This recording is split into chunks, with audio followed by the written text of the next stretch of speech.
Welcome to TV Tennessee Valley Church. This week we're at Holt's Leather Company on Meridian Street in Huntsville. I'm seeing lots of great ideas for my wife to buy me. I was in a gift shop at Rock City years ago, and I watched what appeared to be a grandmother and grandfather with their grandson. The little boy was wandering around, fascinated by all the toys and trinkets at his fingertips. He found something he just had to have, and immediately the grandmother reached into her purse to get money to pay for it. But the grandfather stopped her. He seemed a bit aggravated. "Let me buy this one," he said. Now that I'm to scenes like that, my guess is that the granddad was thinking, "You've bought enough of his affection and admiration. Let me buy a little."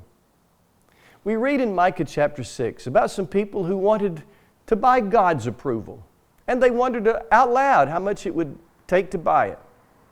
"Let's give him a lamb," they said. "No, a calf. No, 1,000 rams. What about rivers of olive oil? How about our firstborn child?" Maybe they were being sarcastic, or maybe they were sincere. Maybe they truly wanted to know what it would take to buy God's favor.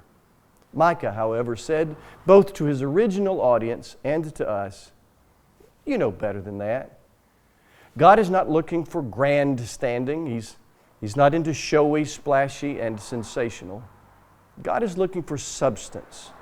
Micah 6:8 reads, "What does the Lord require of you? To do justice, love mercy, and walk humbly with your God."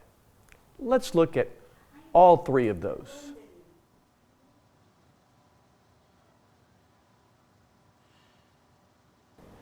Do justice. I've admitted before that I'm not a scholar of the biblical languages, and I know less of Hebrew, the language of the Old Testament, than I do of Greek, the language of the New Testament. However, I do have some really good books. And this week I dug into the meaning of the word translated in our English Bibles, justice. It's the Hebrew word mishpat. And there's a good English word that captures the depth and breadth of this powerful Hebrew word, mishpat. It is the English word rectification, or making things right. There's certainly a judicial dimension to mishpat. It's the equal application of justice across the board. It means everyone in the courtroom is treated fairly, rightly, in the entire justice system. There's also a social, societal dimension to mishpat. It means that everybody has an equal opportunity in the workplace, in the marketplace, in the boardroom and the classroom. Everybody has the same opportunities regardless of the hue of their skin or the accent of their tongue, regardless of their connections or lack of connections, regardless of their wealth or lack of wealth. Everyone gets the same shot. The playing field is made level. And mishpat is not just something we're supposed to hope for. God says it's something we're supposed to work for. Do mishpat, do justice, the Bible says. Mishpat is the hard work of making things right among people. Now, relief work is helping relieve the suffering of people, providing food or health care and so on. Those acts of kindness are Christ-like and wonderful. I hope we always, as individuals and as churches, that we'll always do acts of kindness that help relieve the suffering of people. But the work of justice, of mishpat, is more than that and harder than that. The work of justice is making sure policies and practices ensure fairness. Maybe this will help illustrate the difference between relief work and mishpat, doing justice. When my wife Carrie was my girlfriend and we were in college, we went rafting down the Ocoee River. There were 4 couples on the trip. 2 of the couples had run the rapids of the Ocoee before, maybe multiple times. 2 of the couples, including Carrie and me, never had been on the rapids at all. So the 2 couples who knew what they were doing jumped in one raft together. They thought it was funny that they stuck the 2 inexperienced couples in the same raft. The 2 couples in our raft were at a disadvantage. We were not less than those in the other raft. but we did not have the same opportunity of success that they did. There was not what you would call equality between the two rafts. Long story short, our raft overturned and we got tossed into the frigid waters of the Ocoee. It wasn't our fault. Well, Carrie wasn't really paddling, but other than that, we were victims of a situation we simply weren't prepared for. We grabbed a rock and hung on. Thankfully, there were people on the bank who had a rope. They tossed us the rope and pulled us out. Thank God for those who threw us a lifeline. But there was also someone who worked to change the rules. Not just because of us, but because of people like us who were in danger on that river. There was someone who tackled the problem at the source, who petitioned the power brokers and changed the policies and practices. So that now, today, you cannot go down the Ocoee without a guide. Everyone has the same opportunity for success. You see, it was one thing, a very good thing, to throw us a rope and relieve our distress. It was another thing, and an arguably more important thing, to make sure everybody has the same opportunity to navigate the rapids safely. It's a very good thing to provide relief to people who are hurting. It's another very good thing to figure out why so many are hurting and help change the policies and practices that are causing hurt. That is the work of mishpat, of justice.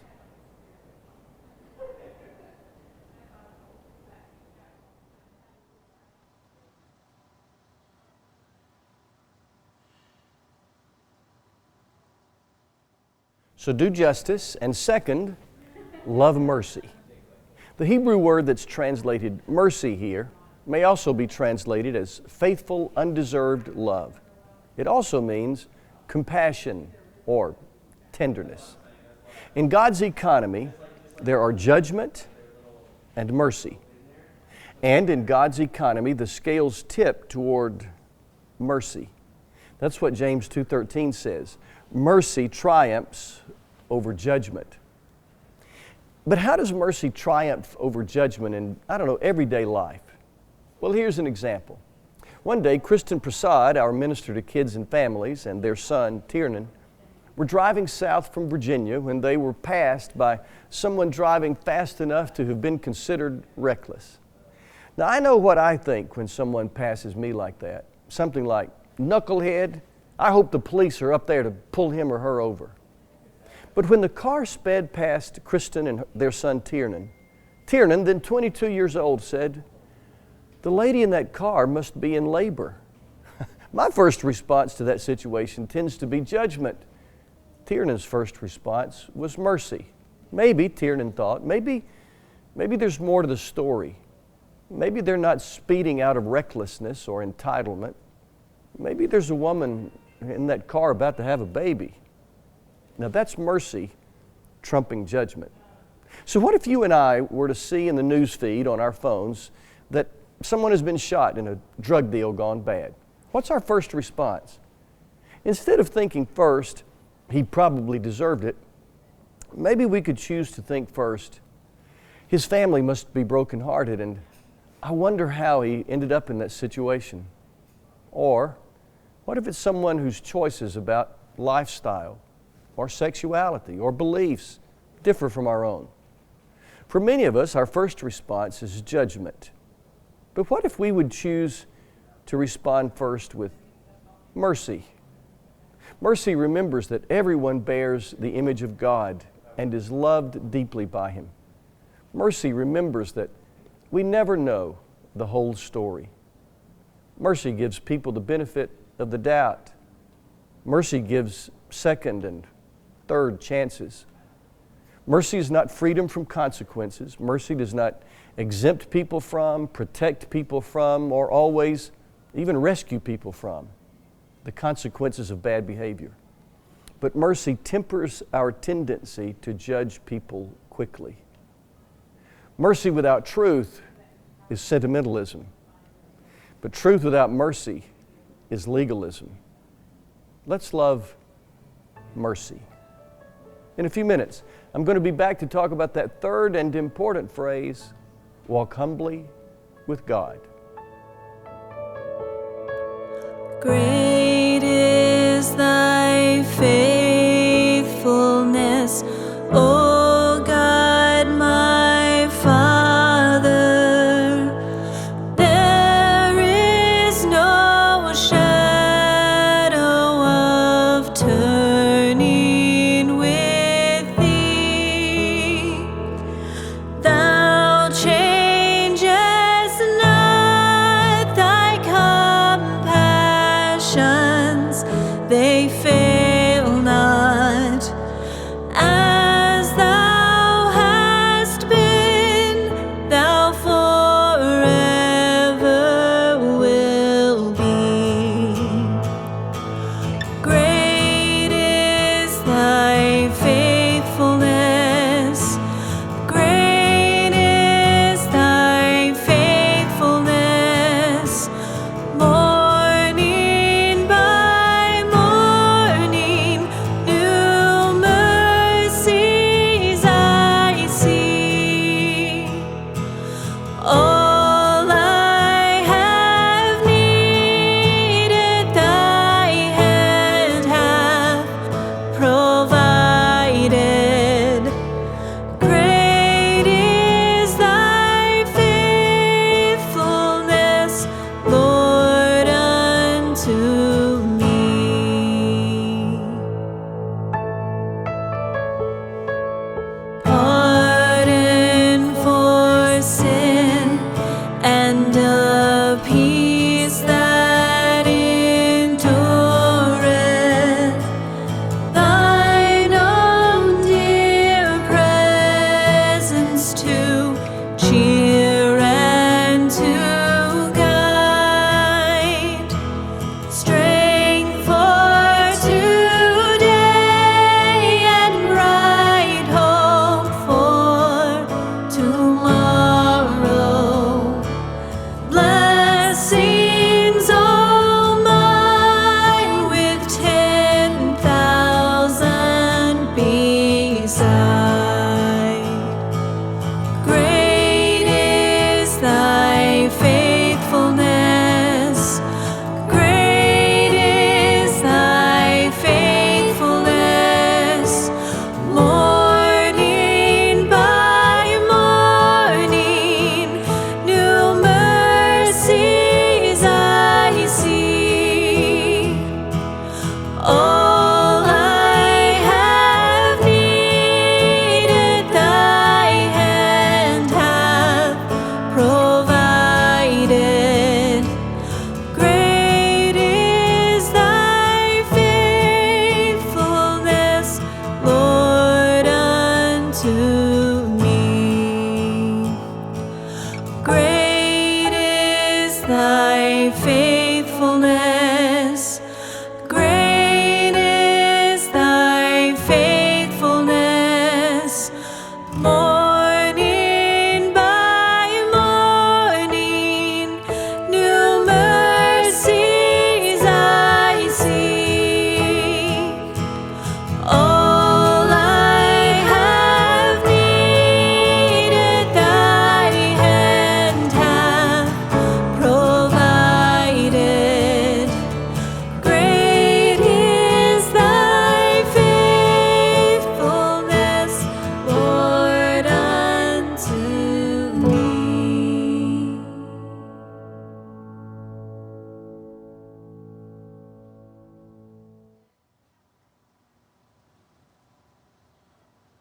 Welcome back to Holtz Leather. In a minute, you'll meet the Holtz family. They adopted 5 siblings from Costa Rica.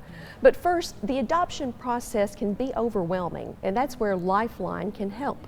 Hope Mackey joins us with more. Hope, tell us about Lifeline services.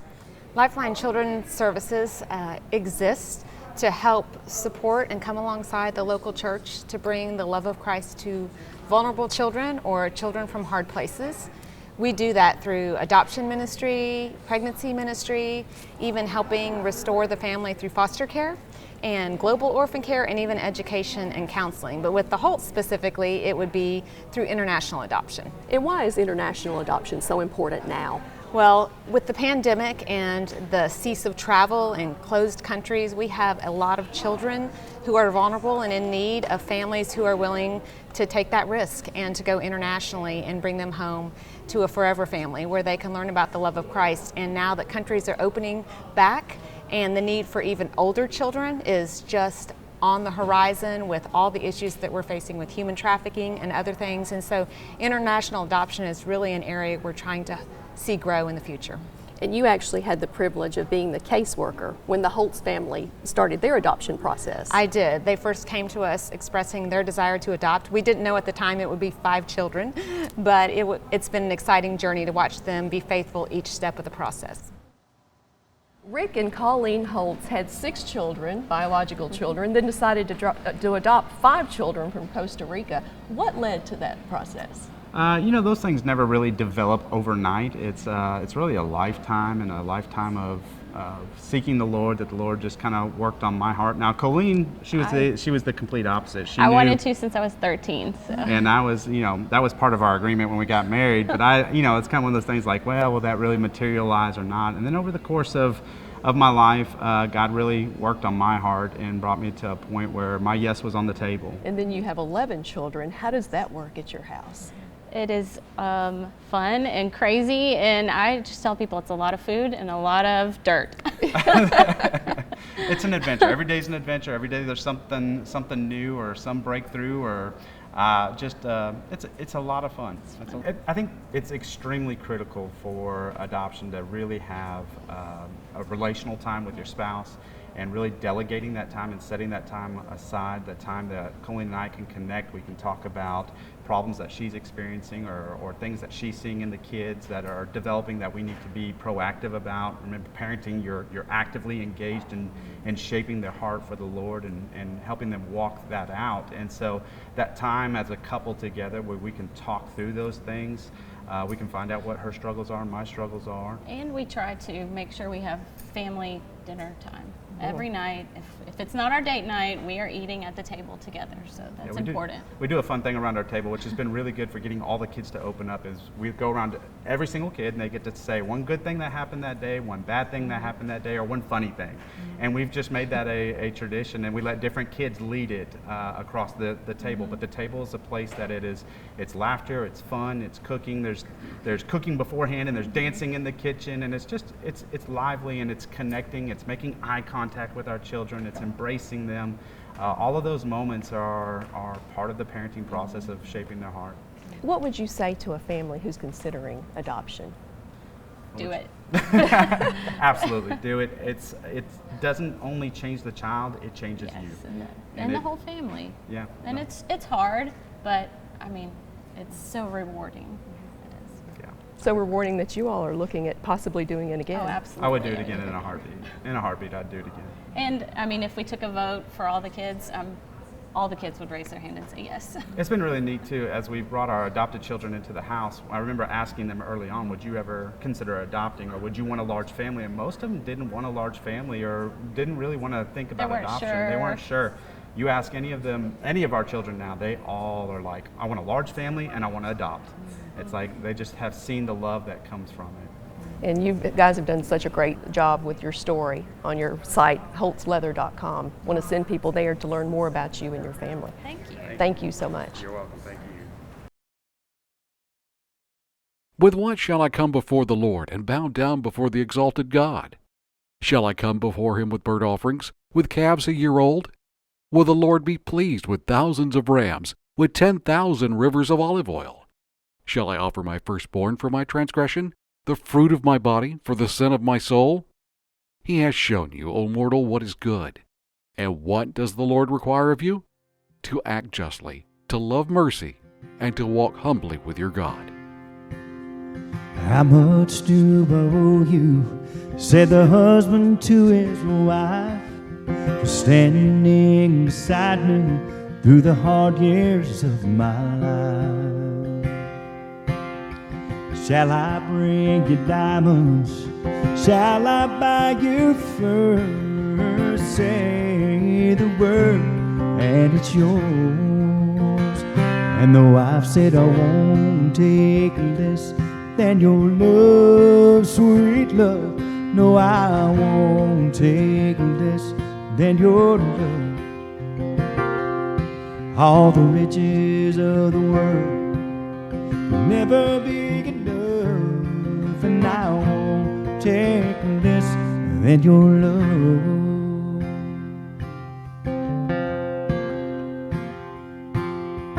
How much do I owe you?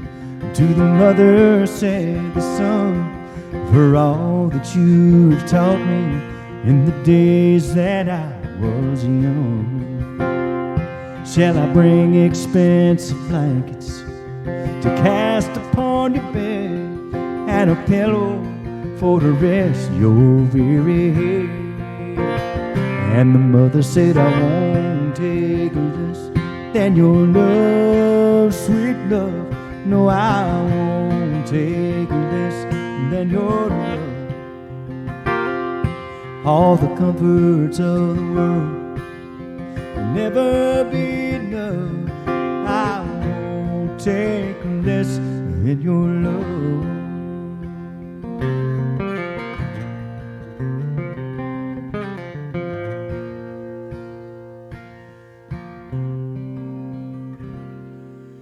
How much do I owe you? Said the man to his Lord, for giving me this day and all the days it's gone before.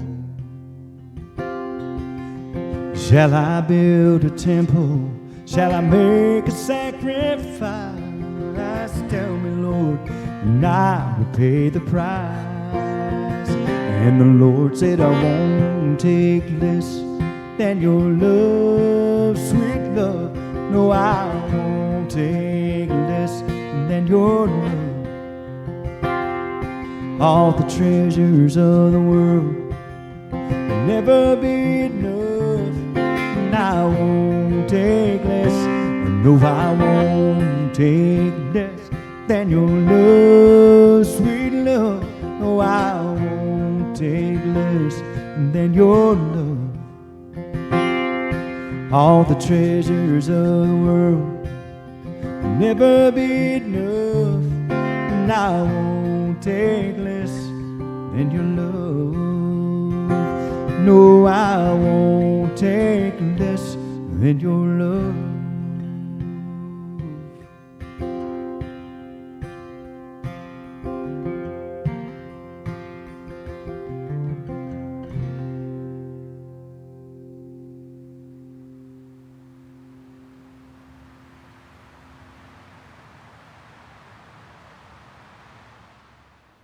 We're talking about Micah 6:8, which offers God's requirements of us to do justice, to love mercy, and now third, to walk humbly with God. On July the 23rd, 1983, I stood beside Carrie Ellen Williams in front of her minister father-in-law at the altar, or in the altar of the 12th Street Baptist Church in Gadsden. At a certain point in the ceremony, I sang to Carrie. And that might sound silly now, but I sang to her. Among the words to the song I sang were these: walk hand in hand with me, have faith, believe in me, give me your hand. Now, what did I mean by asking her to walk hand in hand with me? Was I asking her to walk around for the next 75 years holding my hand? No, I was of course asking for relationship. And to the people in Micah 6, and to us, God says, walk with me. I don't want your riches and your rituals. I want relationship with you. I have long loved the story of a young lady and her father who took long walks together every morning. They would talk about life and their problems and their dreams and their delights. It was the father's great joy to spend such close relationship time with his daughter. Then, as Christmas approached one year, the young lady decided to sew an article of clothing for her dad. It was a big project that took a great deal of her time. So she suspended her morning walks with her father in order to make him a gift. On Christmas Day, she presented her gift to her dad, proud of the fact that she had made it herself. He loved his gift and was very gracious. But soon he had to speak his heart. With kindness in his voice, he said, "Sweetheart, I appreciate what you did. But next year, I'd prefer you not to make me anything. Just walk with me." God's requirements, His deep desires, is neither for gifts or deeds. It's a relationship with us. If you are already a believer, then you can deepen, nurture that relationship with God through spiritual disciplines like prayer and Bible study and worship and solitude, humble service to others, and commitment to your church. If you're not yet a believer, then you can enter into relationship with God by placing your faith, the trust of your heart, in Jesus, God's Son, and by God's grace, His unconditional, undeserved, unlimited, unrelenting love. You can enter into a personal relationship with the Creator of the universe. Now, let's do justice, love mercy, and walk humbly with God.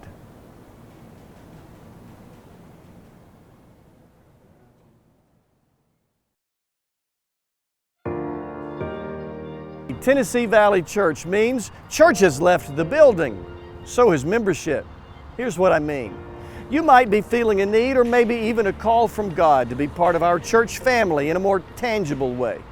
If you're not able to join us physically here at 600 Governors Drive, whether because of distance, mobility, schedule, or some other reason, you still can be a member of First Baptist Huntsville. Let me send you information on what that would mean, what you could expect from your church, and what your church would expect from you. Email me at travis@fbchsv.org. Let me know of your desire for membership, and I'll help you get started. Join hands with us as we attempt to join hands with God Himself in His mission to the world.